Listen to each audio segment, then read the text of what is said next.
So, what did you think of the album now that you've had a chance to listen to it properly? Do you still feel it verges on the sentimental? That's what you said last week when I played you a bit. No, I agree that was a bit of a hasty comment on my part.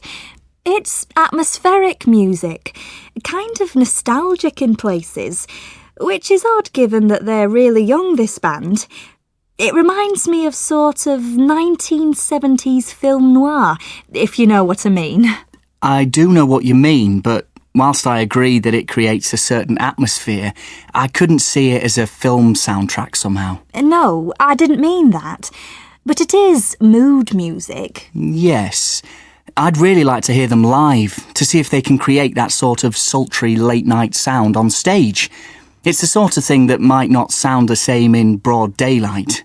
I mean, they are young, but they've been playing together for a good few years, actually, and I think they've developed a really interesting style. Yes, I quite agree. I take back everything I said last week.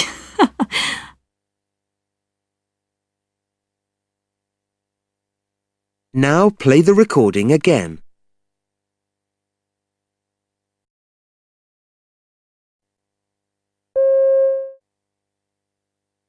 In these hectic days when it's hard to know where the home ends and the office begins, it's almost essential to turn part of your home into dedicated office space. Whether it's used to work from home and cut out the commuting, or pound your credit card with internet shopping, the humble table in the corner that once served as a workstation is now a thing of the past. Ergonomics, lights, electrical sockets, privacy, and even a bit of style are the order of the day. But striking the balance between functionality and domesticity is still the key to creating the perfect home office space. I asked design consultant Debbie Brewer to bring me up to speed on what it's cool to have. I've seen a clear trend for high-speed internet access and wireless systems which allow homes to become a bit more web and work friendly.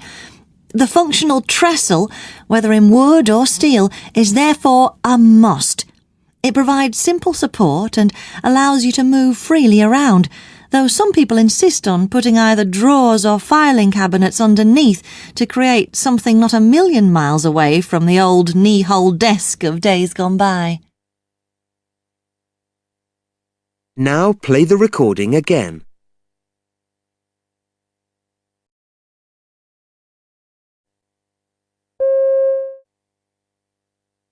Getting there is painless. The flight is only 1 hour from London, so you have all the fun of takeoff and landing without too much of the sitting in a cramped space bit that we've all come to love so much with the budget airlines.